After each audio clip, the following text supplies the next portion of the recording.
Hello, welcome to another episode of The High Ground, powered by Premier Companies. Jeff, how are you this morning? I'm wonderful, Sal. Yourself? I'm doing outstanding. Who you got for us this A morning? wonderful guest. We have the president and CEO of CountryMark Cooperative, Mr. Matt Smorch, is in the room with us. So thank you for coming. Well, thank you for having me again. It's been a while. Yeah, it has been a while. I think it was episode like in the teens was the last time you were on. We had other CountryMark guests, of course, Right. but haven't been blessed with your presence for a long time. Yeah, it's been a couple of years, and it's great. It's great to be back, and we can talk energy. We can talk a bunch of stuff. That'd be We're great. looking forward to it. But before we get started, there's the question of the day. And this is an easy one. Gave you an easy one. What is one of the best purchases that you made recently or this past year? Yeah, you said it was an easy one, and I'm sitting there thinking, oh my gosh, I don't buy that much stuff anymore. I do like going and looking for nice watches and things like that, but that's kind of boring for people. So I was thinking on the way down here this morning, I was like, you know what I just bought last week, and this is what's happening in the world today, is that you start to buy experiences, right? That's what people are buying these days. They go to concerts, they go on vacations, they do that. Well, last week I bought a vacation. Really? Yeah. I mean, I got an Airbnb on a small lake in Indiana so that my wife and I can go spend a week and go fishing. Wow. So, I mean, we try to do that about every year. We have a year-long fishing tournament that we do. And right now we are tied at 7 fish apiece. That's Last year, is it just you and your wife it's competing? just me and my wife competing. 7-7. Yeah. So last year she won the tournament. She kind of kicked my behind on that. But the year before I beat her, so we're even going into this year. So we'll see who catches the most fish. Now, do you go to the same place every year? We bounce around and try to get new places all the time. So Did you tell your wife where you're going? yes, I did, but she doesn't research it, and she Okay. doesn't try to figure out what's going on. We got our pontoon rented, and we'll go find the fishing spots. And if she's catching more than me, I'll try to get her distracted so I can get my.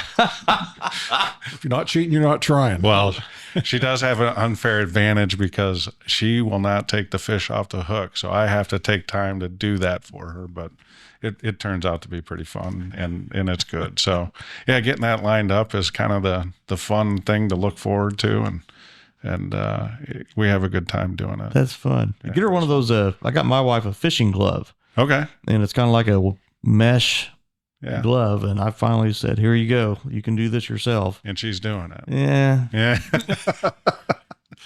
There The you go. thought that counts. Yes. It's the the thought thought. that counts. it's You the- can pick it up with that anyway. See, we do have gloves, but yeah, we'll find out. Jeff? Once again, Sal, you sprung the questions on me. I looked at them just a little bit ago, so I'm struggling here. But I did make a purchase here recently. I bought another bull. So but the problem is I can't say that it's a good purchase yet because he's still young. He hasn't gone in production yet. So we're hoping The that it's year a good old or- purchase. Yeah. Year old. Yeah. He's, they're going to show him a little bit. And so You got west to get this one? yeah, he's in Montana. Wow. He's in Montana. Good friends of ours out there. They raised him. So, we own a piece of him. So hopefully he'll turn out. But, What's freight to get one of them things back out to Indiana? I really don't care if he ever comes back to Indiana. So the only thing that'll come back to Indiana is what in a nitrogen tank. Never mind. A lot of details. There you Yeah, go. yeah. When he's done showing, he'll reside in Kansas, and we'll hope to sell his progeny. So, So you're a part owner or? yeah, part owner. All right. Yeah, part owner. So yeah, it's cattle's a bad habit that I have. So It is. I tell you what, you get him started on cattle and he'll talk. So mine's pretty simple. I it just takes made a lot of diesel fuel to go haul those cattle. So I was going to say, yeah. Like it, a lot of weight, a lot of Yeah. diesel fuel. Yeah. I love it. Mine is pretty simple. I don't know. Just recently, I had told a friend of mine, I built a new shop a year ago or so, and I was last summer. It got really hot in there. I mean, it's got heat in the shop, but it's the summertime, and I was like, man, it'd be nice to have air conditioning just for a few weeks out of the year. And I told a friend of mine, I was like, if you come in upon any scratch and dent AC units, and he did, and he he got a heat pump, air conditioner heat pump unit, and he put that in. But what I really liked is this wireless thermostat. It's a smart thermostat. A smart thermostat. I can change the temperature right now, and it's not like I keep it up to 72 degrees all winter. You know, I kind of keep it down in the 50s or something, and then, but before I want to go down there, I can turn the heat up. I've never had anything like that, so I'm gonna get one of those in the house. I'm going to talk to the IT department, see if we can hack that thermostat. Oh, great! There you go. Yeah, Then we can play with Sal and adjust his temperature the wrong way. Make it nice and warm. Warm in the sun. Summer. propane delivery every week. Well, speaking of energy, there we go. So Matt, there's got to be a lot going on with this change of administration. Sure. I don't even know where to jump in with that. There's so much going on that side that I don't even understand it. I hear stuff like 45Z thrown out. I hear all these terms. Yep. So can you Lots of make sense initials, EPA, and all kinds of initials and letters and all the good things. Man, I tell you what, it is interesting this first 100 days to go and see what is going to be the direction of the new administration for sure, and how it plays in the energy field. I guess the first thing is that, one of the things was, hey, we're going to drill a lot more oil, drill baby drill, and there's an energy emergency. So it's kind of, at least from this administration standpoint, is that all hands on deck for all energy resources, to continue to grow the resources that we have in the country and things like that. Now, as far as drill baby drill, I don't think that it's going to really change how we're operating in the business. Since 2014, 2015, when crude oil prices crashed, most upstream companies have gotten a lot of discipline, and instead of going and trying to get, crude production at all costs, because that's what we did for a period of time, there's a lot more discipline because their shareholders or stakeholders want to get money back. And so people have been, upstream companies have been way disciplined in how they go and spend capital to go and increase production and things like that. So most companies are operating within cash flow, whereas before they were leveraging, inexpensive money and just going for volume. This day and age, it's been kind of more of a slower pace growth. And I think that'll just continue because I think the discipline is there. But I think from a regulatory standpoint, you talk about EPA. They came out a couple weeks ago with a laundry list of things that they want to review. I think that we'll probably get some permitting reform. We're probably going to go and look at this ban on the internal combustion engine that the EPA has in place from a rule, which is basically a ban on the internal combustion engine. The way that it's set up today, about 70% of the vehicle fleet by 2035-ish would need to be electric vehicles just to meet their tailpipe emissions rule. That's across the country? That's across the country.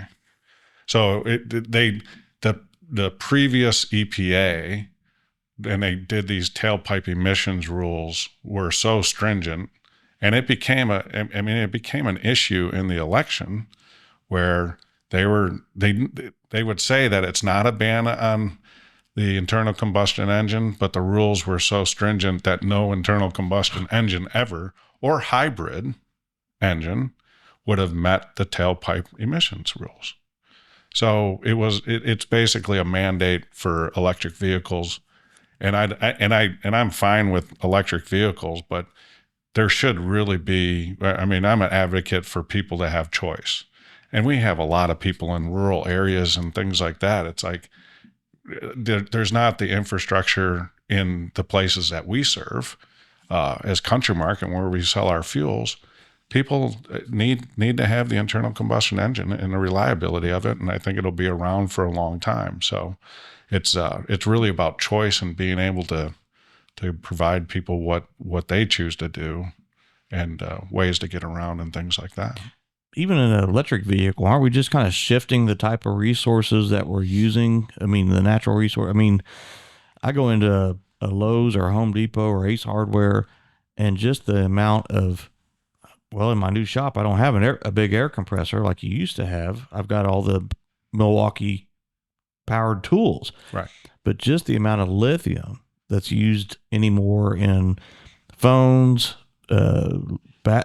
flashlights, power tools, lawnmowers, weed eaters, chainsaws, and now cars. I mean, that just seems like we're shifting one power source with combustible engines and fuel, diesel or gasoline, to electricity, which has still got to be produced somehow. Yeah, it's interesting because if you think about it, the world is still primary energy, just primary energy sources. The world still uses 80 to 82% fossil fuels, whether it's coal, oil, or natural gas. So it's huge. It's a huge mix into energy. And when we look at electricity, electricity is actually a secondary energy source because it doesn't just materialize. You have to use another energy source to produce the electricity. So when you think about that, it's like, why would you go from the efficiency of a primary energy source to produce a secondary energy source and go and put all your eggs in that basket? And that just, it just, I think most people get it, that the infrastructure is just not there to do that. I mean, you think about replacing the energy that you have, whether it's natural gas in your home heat, or it's home heating fuel, or gas or diesel or any of those things. Taking that energy and replacing it with electricity will take huge amounts of cost and a huge amount of infrastructure to do. And I think inherently people understand that. Is that it's just going to electricity for everything just doesn't really make a lot of sense. So I mean, it's a balance, and I would say that it's okay to electrify some stuff, like your small equipment and things like that. Yeah, it makes sense, and people like to go that route and buy electric vehicles and stuff like that. But it still goes and says, hey, let's give people choice of what they can go and purchase, as opposed to the government just going and saying, hey, we're going to get rid of this type of a vehicle, or we're going to get rid. Their big thing was to get rid of natural gas water heaters and things like that, where it's like, they're more expensive, and everybody doesn't have what we have in this country. And even in this country, we have people that are paycheck to paycheck, and it's kind of like, if we take away all their economically, or the things that they can buy, what are they going to do? They're making hard choices. Yeah. And they just can't afford it. So I hope that we get more permanence where, with these regulations, it somehow has to go through some sort of elected officials. I mean, in some way or form. It seems like just to go from this inconsistently good or consistently bad to inconsistently good regulations that we have to follow. It just seems like it's so jerky. Yeah, it would be hard to run a business.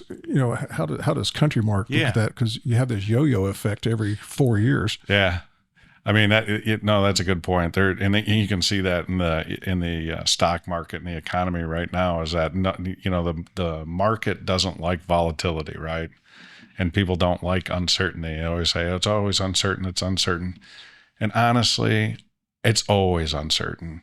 So what at least from a CountryMark perspective, we have to manage the immediate, but it's nice being a farmer-owned cooperative and being a private company, is that we're not like having to go and do earnings calls every quarter to the public. So our board is very supportive of looking at us from a longer term perspective. And we know that there's going to be bumpy times in the immediate future, right? Because of markets being upside down and volatility and things like that. But in the long term, we're believers that we're believers that oil's going to be around. We're moving in the right trajectory to be able to supply our members, fuels. And then we're looking to things that could be other opportunistic things down the road that would support our members' business. And so we're able to go and look at longer term things. And then we can go and when there's things that pop up in the immediate area, we'll go and advocate to try to change it, whether it's policy or something like that. But kind of along the same lines, but just changing a little bit. Mm-hmm. So we see the price of crude. People, however, I don't know what it is today. I didn't look before you did this, but $50, $100. It was about $67. $67, right? Big range. Yeah. What's the effect of the price on gasoline and diesel? When we see that number, how do we know what that means to us? Yeah, if you look at the price of fuels, you have to remember we take crude. Crude oil is not. You can't use basically crude oil for much of anything unless you burn it for power.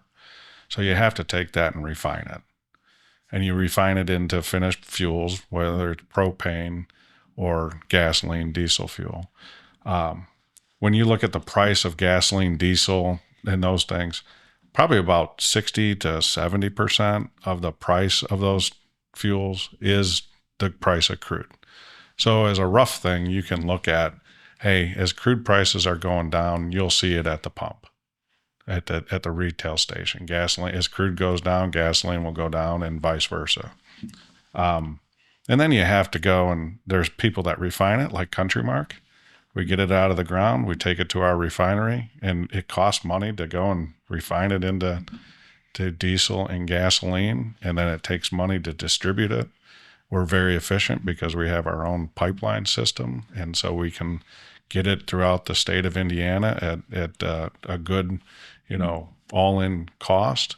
And then you get it to the local market, and then after that, the local market will play what happens. And it all comes down to supply and demand in local markets.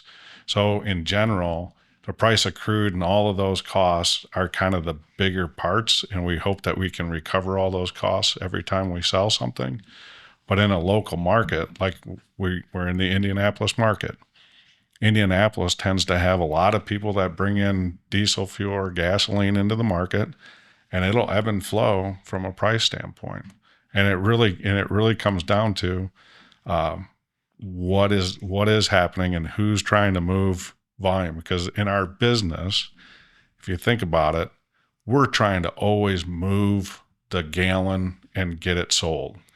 And so I'm kind of agnostic on price. I don't like $4 gasoline like everybody else does. No one likes it. So we have to move our volume every day and we have to price it in the market. And if we price too high, we don't sell enough. And if we price too low, we sell all of it. And then we're out of business the next day. But if we don't sell it, we're going to slow down our refinery. And the whole thing is to keep everything moving. And so we're just small in this market. Well, everybody else has to do the same thing. There's a sweet spot. Yeah. Everybody has to go and move the volume because they got commitments on pipelines. They can't overfill tanks. They can't run tanks empty. So everybody in the market, it's probably one of the most transparent markets it's really interesting that there's price transparency every day when we're selling fuel at the wholesale rack. And so you just look and see where it's at, and you're looking at how you can manage your volumes and do all of that. And it's pretty dynamic. So I think, crude, and I think that every buddy in Washington wants lower gas prices, and gas prices and diesel prices being low, it's good for the economy and things like that. But it really comes down to, hey, is there enough margin to make sure that people are still manufacturing the crude or the products that we need, and then being able to sell them. So there's price transparency. We see it on Facebook because you hear the guys that, hey, our gas is too high in our town, so we're driving to the next town, so we're going to go burn $10 worth of fuel because we're going to save $3. I see price transparency all the time on Facebook. Oh, yeah, I know. You do. It is one of those things where, if you think about it, it's the only industry, at least that I'm aware of, we're the only industry that at the retail level, the price has to be on the street.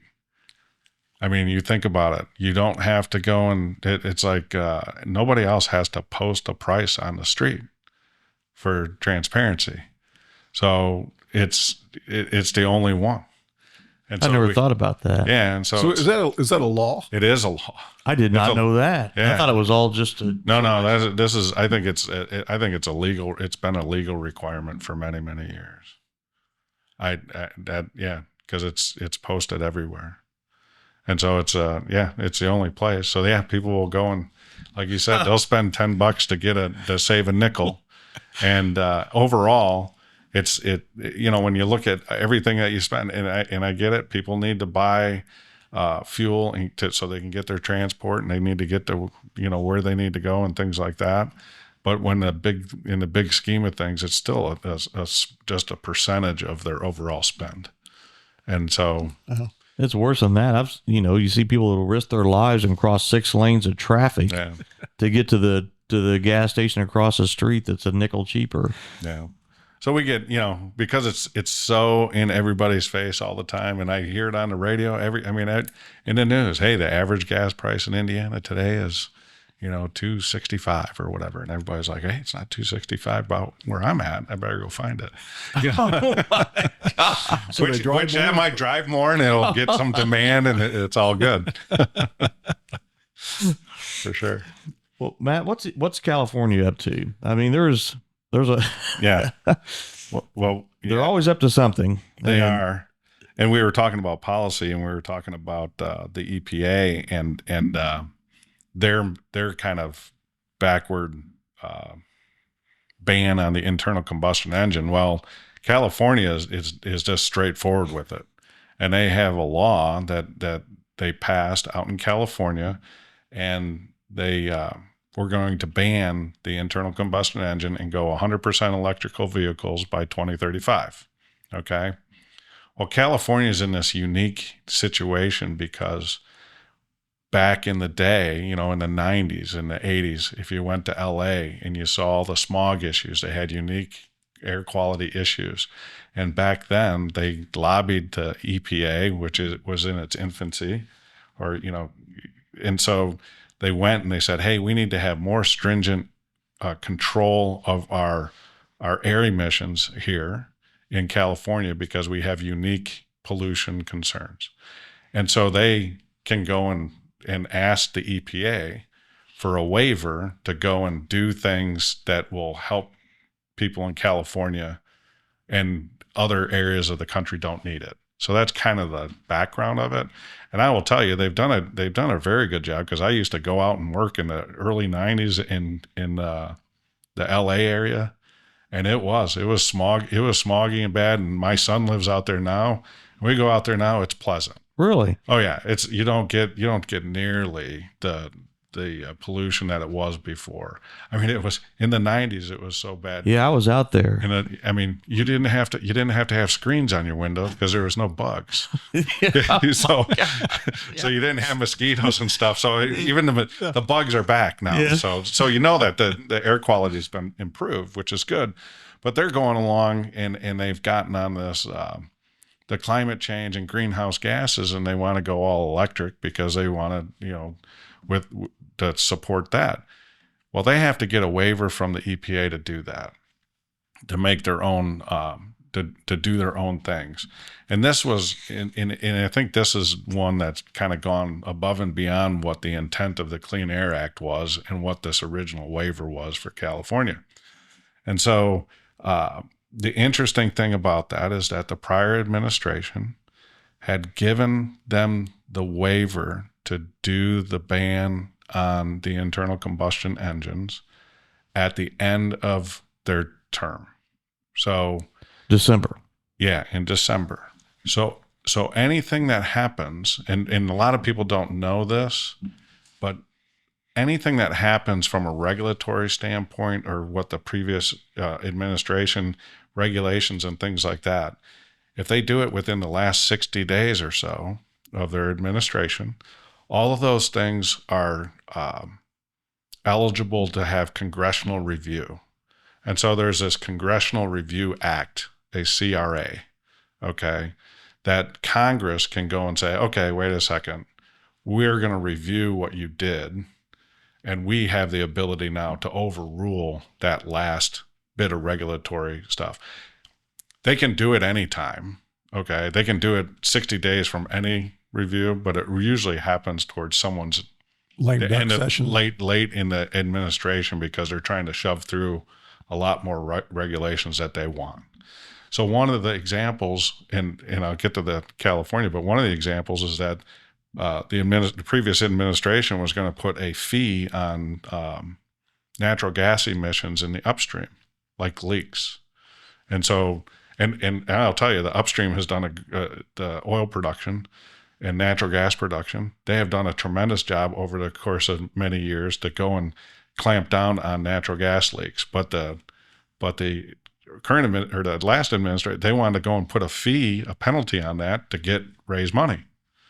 And so that went through this Congressional Review Act a couple of weeks ago, and it got passed, and it has to go through both the House and the Senate. It has to majority only, and then the president has to sign it. And so they basically eliminated this natural gas fee a couple of weeks ago.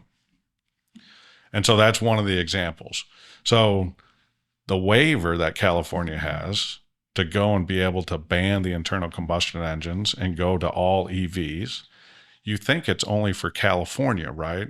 But there's like 12 states that follow California rules. And so it really is bigger than just California. It's up to 40% of the auto industry would have to go to EVs, where today we're maybe at 10%, if that. So Congress has got this Congressional Review Act, and it's going to be voted here in the next few weeks. From what I understand, the House is going to do it imminently in a day or two, or maybe early next week. And I've heard that the Senate will probably vote on it before the Easter break. And if that goes through, and it says, hey, we don't agree with this waiver that you gave because it's not part of what we thought the Clean Air Act was about, then president will sign it, and then that will go away forever. Because it basically means that once Congress has spoken on something like that, they have kind of taken their power back and from the regulators, and they have gone and said, no, we have talked about it, and so no one can, or we've ruled on it, or we've passed this bill or CRA, and once that happens, California can never do anything that's substantially similar to that because Congress has said you can't do it. And so this is a huge thing happening for not just the fuel business, ethanol, biofuels, anybody that does liquid fuels. It's a huge issue. And actually, there was a letter yesterday that I saw that went to Congress, and there was 100 organizations that signed on to this letter to go and say, yeah, pass this CRA against the California waiver. And I know that I saw that Indiana, I think it was Indiana Corn was on it.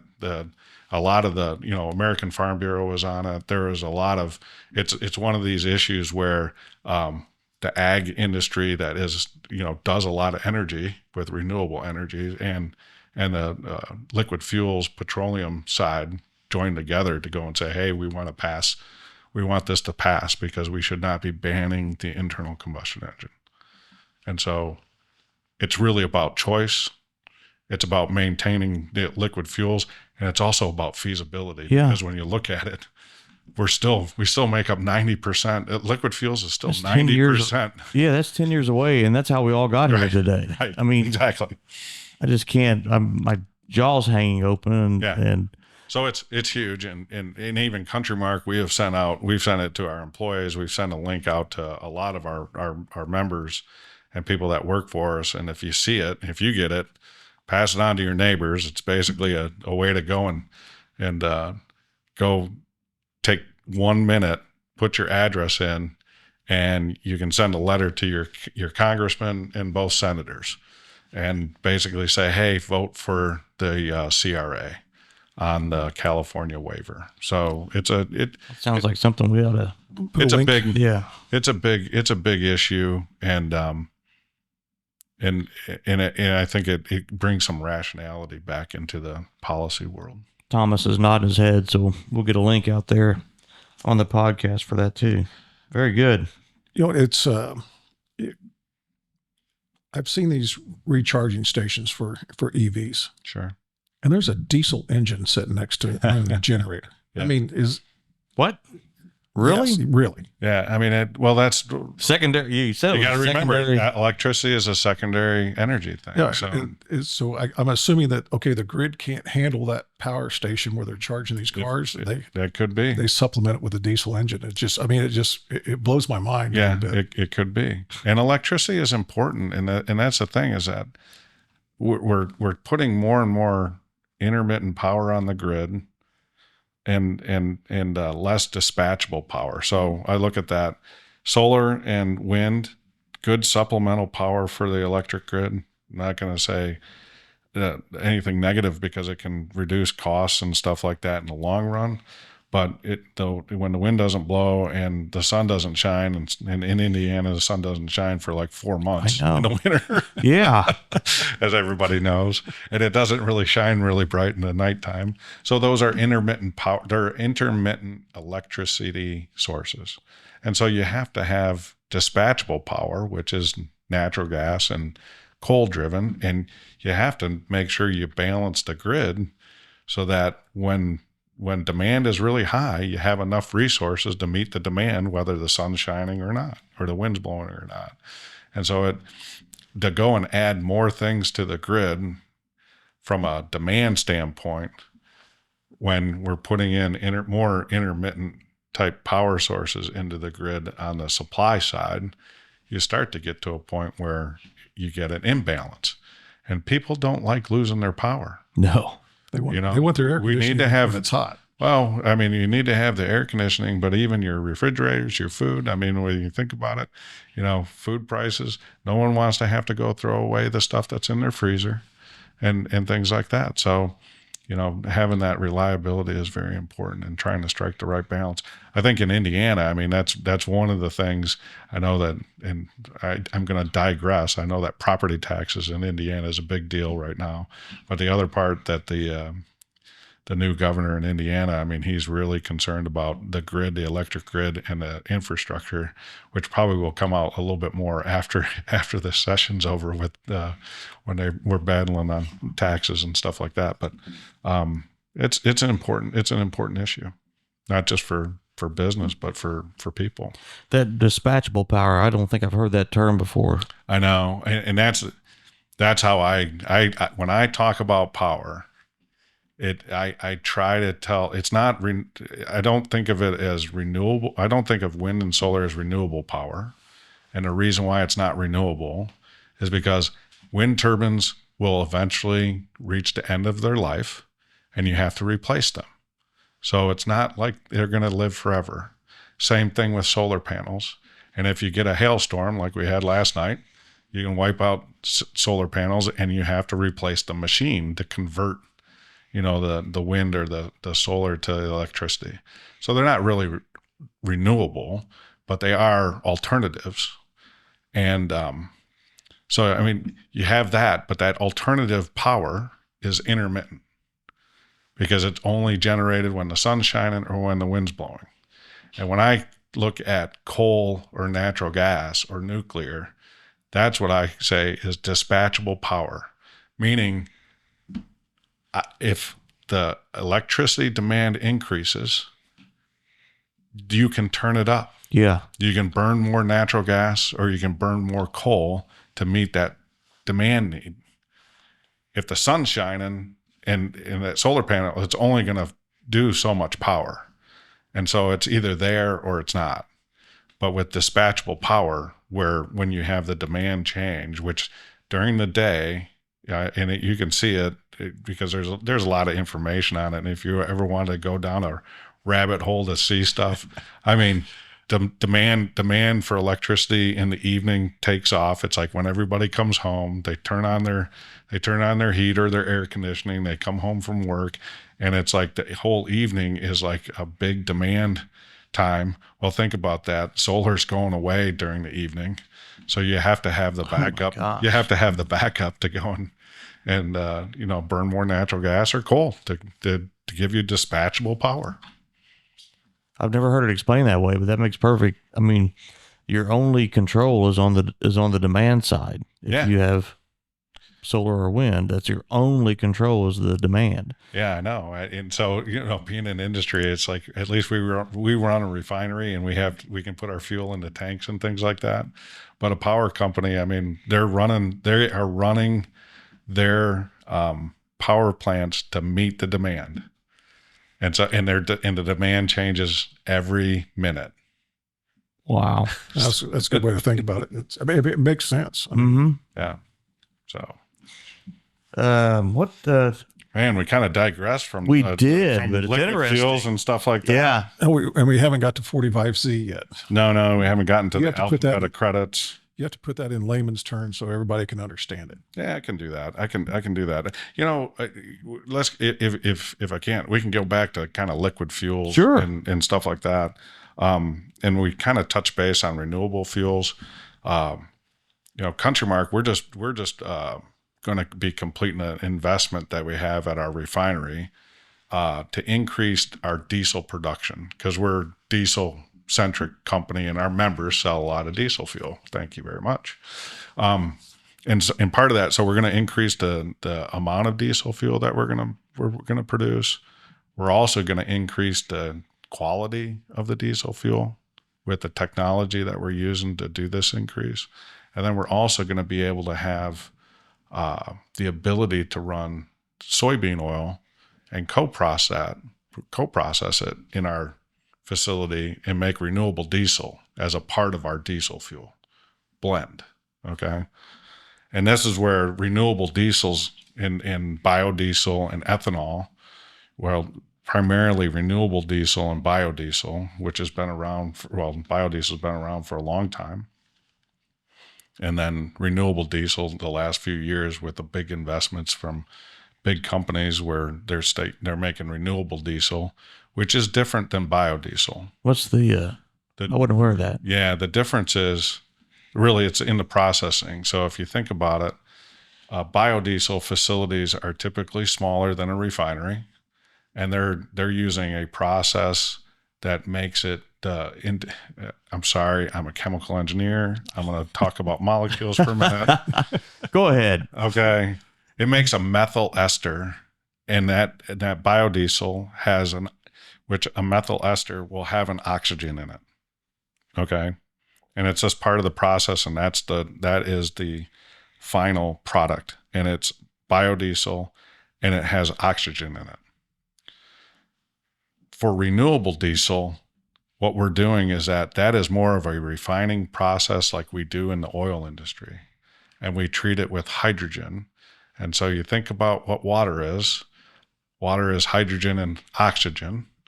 And what we do in the refining side of it is we take all that oxygen molecule that's in that natural fat, because there's oxygen in, soybean oil or corn oil or animal fats, there's oxygen in it. We basically remove the oxygen and get rid of it and make water out of it. And then the molecule that's left, the fuel, is basically the same as diesel fuel. So it is the same molecule that is always in fossil fuel diesel. Wow. And the only way you can distinguish it is by doing like a carbon dating of it to say that it's a new molecule as opposed to an old molecule. But it's the same. That's the only way you can differentiate it.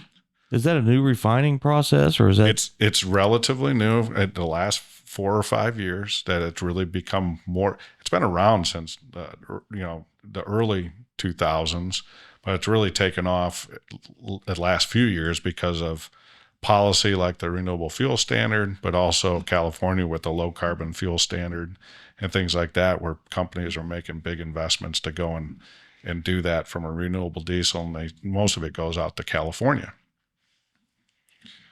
We're gonna be the only people in Indiana and in this area where when we do some of the soybean oil and we co-process it, we're gonna have a portion of our premium diesel X4 will have renewable diesel in it.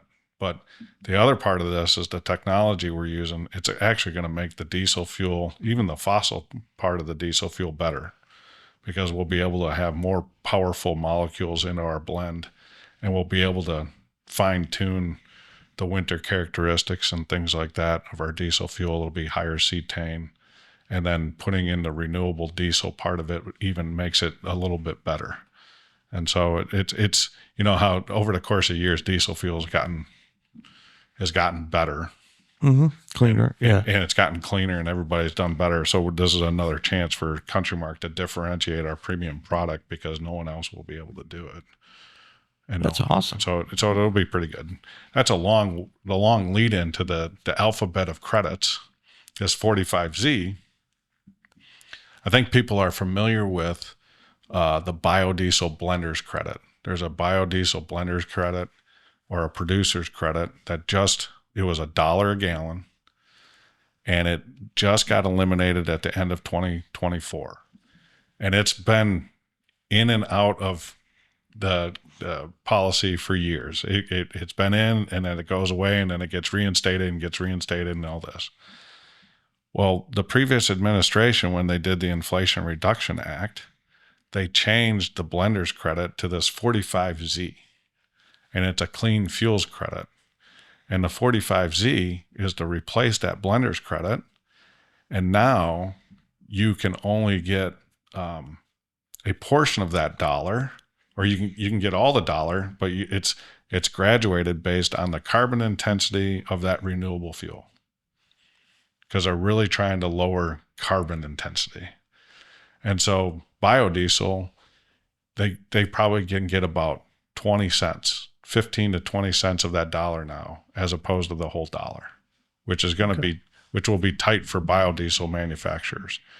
Renewable diesel manufacturers that are just using soybean oil could probably get about 33 cents or so of that credit. And so it's graduated based on the carbon intensity. And one of the things that I'm going to talk to with people in Washington is that co-processing, what CountryMark is going to do, is not eligible for the credit, just because we're doing it in a co-processing fashion. But we're kind of like, we're going to do we have the capability to do 15 million gallons of soybean oil plus a year. So we're like a small biodiesel facility. So why shouldn't we be able to go and have part of the credit, or be able to be eligible for the credit, just like another biodiesel plant or a renewable diesel plant is? So that's one of the nuances of the credit world. So yeah, we're going to talk to our members in Washington and legislators and say, hey, this doesn't really make sense, because in the long run, what do we want to do? We want to diversify we want to lower carbon. At least there's people that want to lower carbon intensity of fuels. We want to find alternative uses for farm products, and the farmer just wants to move the pile, right? They want to move the pile and do it in an economic way. And hey, if we're doing 15 million gallons of soybean oil a year, we're moving the pile. That's a lot. Yeah. So it's significant. And so that's where we kind of, it would be great to have that extra incentive to do it. Because just like biodiesel, it's a marginal business, and it can get upside down. And a lot of biodiesel plants, if they didn't have the dollar blenders credit, they're not making money. Yeah, a lot of them will go away. And they'll go away. And that's why they lobby for the dollar to come back all the time, because that dollar is the difference between being profitable or going out of business. And so, Wow. it is important to be able to go and, where we put all this infrastructure and all this stuff in, and people have made investments, it would be nice for them to be able to continue to work. But the way that the markets have been, it hasn't been able to go and survive without policy help. And it almost seems like a lot of these things, whether it's renewable diesel or biodiesel or sustainable aviation fuel or any of those things, they really haven't been able to go and be sustainable without policy. Is that because fossil fuels are so economical? It really is. And it just takes so much money to refine. That's right. Okay, very good. I mean, it's just fossil fuels have a competitive advantage, and that's just how it is. All right. You talked about increasing the quality of the diesel, and I think Diesel X has been, that's been kind of the premium brand in the market for a lot of years. I think, Yes. People that run a lot of diesel engines will tell you we see a difference with that. So how much better will Diesel X get? Wow, that's now Now it's a chance for a commercial. Now I'm gonna get in trouble with our marketing people, because I'll say something. Yes, Is that how? Get the CEO in here, makes all these claims, and the marketing people's like, No, actually, I'm really excited about it, because it's one of these things where, what we do with our premium Diesel X for today is, at first, quality is one of our values at the company.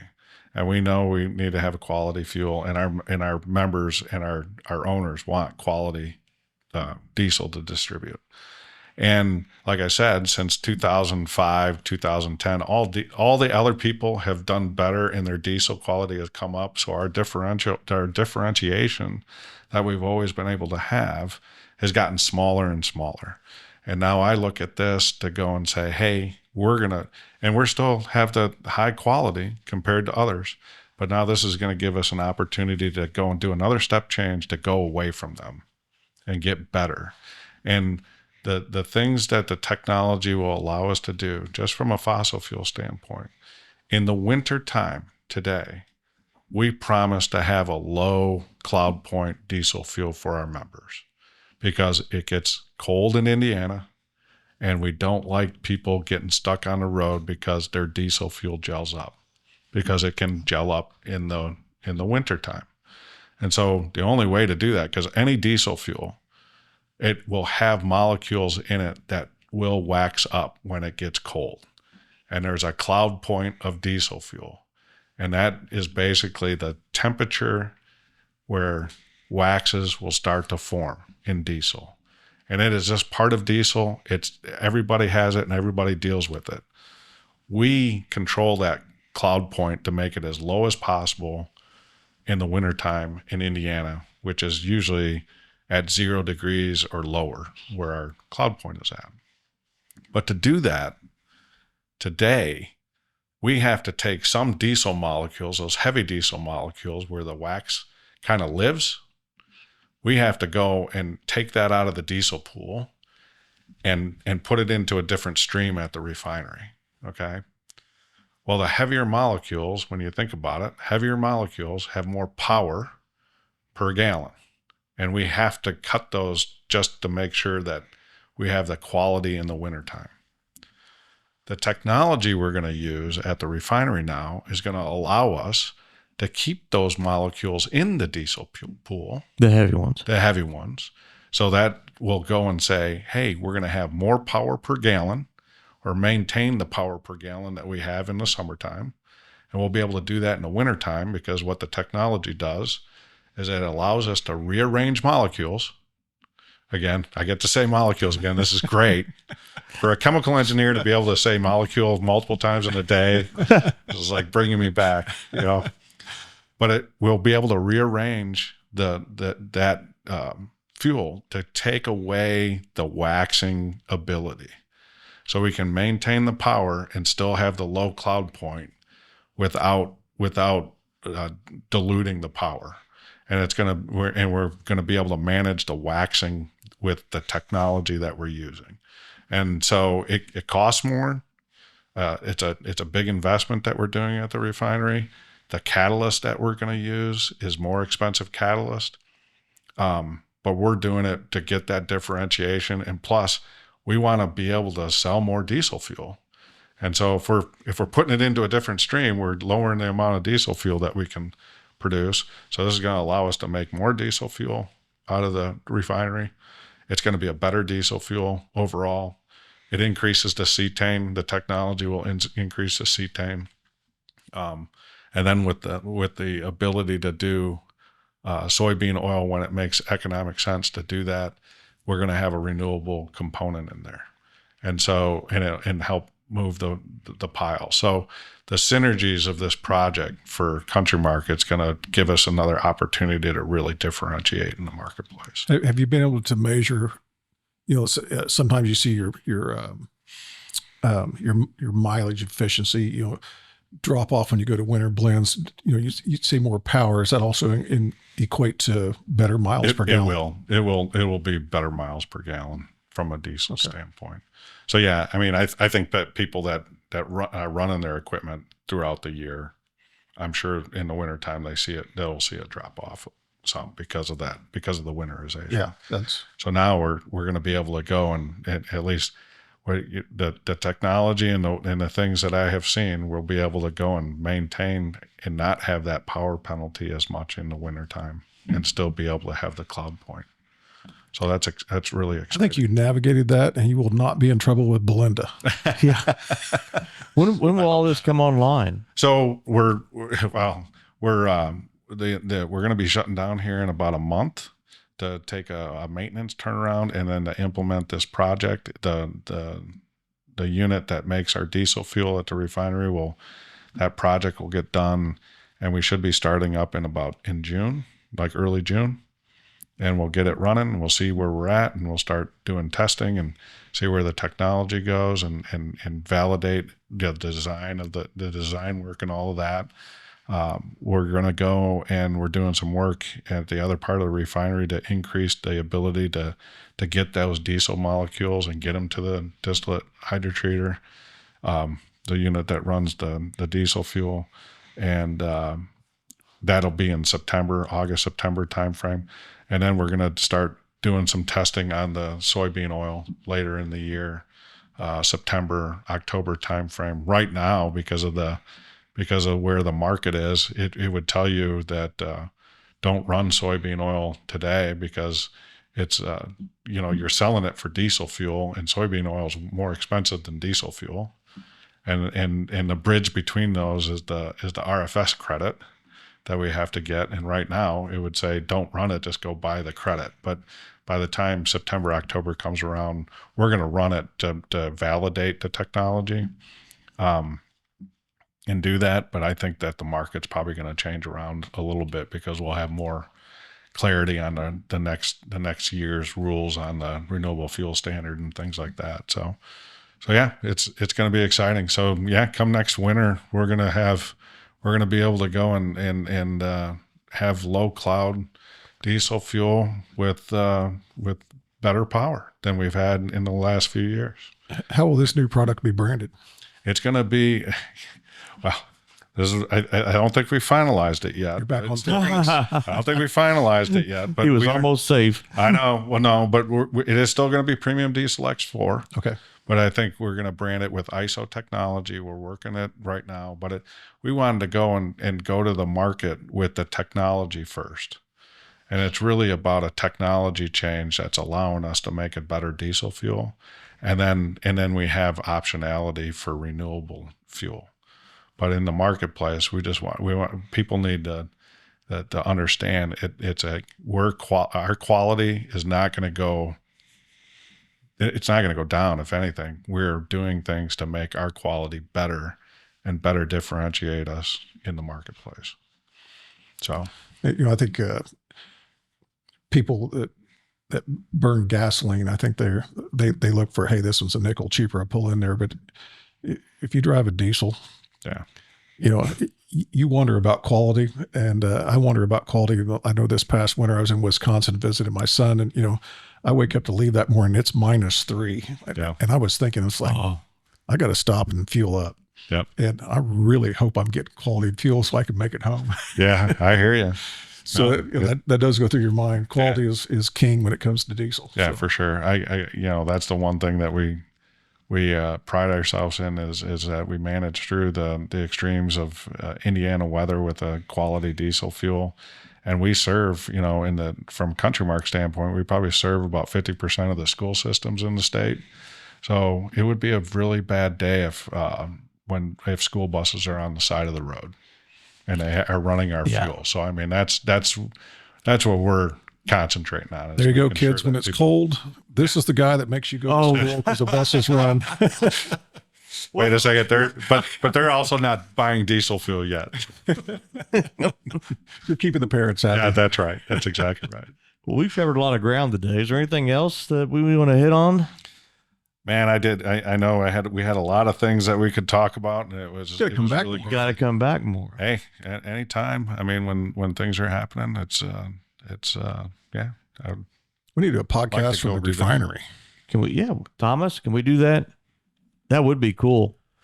Well, oh man, now I'll really get in trouble. But we're gonna do field trip. No, we're gonna do a ribbon cutting on this investment, and on July 22nd, I think we kind of had that penciled in. But I talked to Belinda the other day, and I'm like, well, we need to kind of set that. We talked about it with our board the other day, and so July 22nd, we're gonna have kind of a ribbon cutting.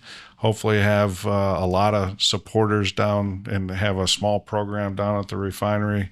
And if you want to do a podcast there, I'm sure we could get a number of people, and we could do that.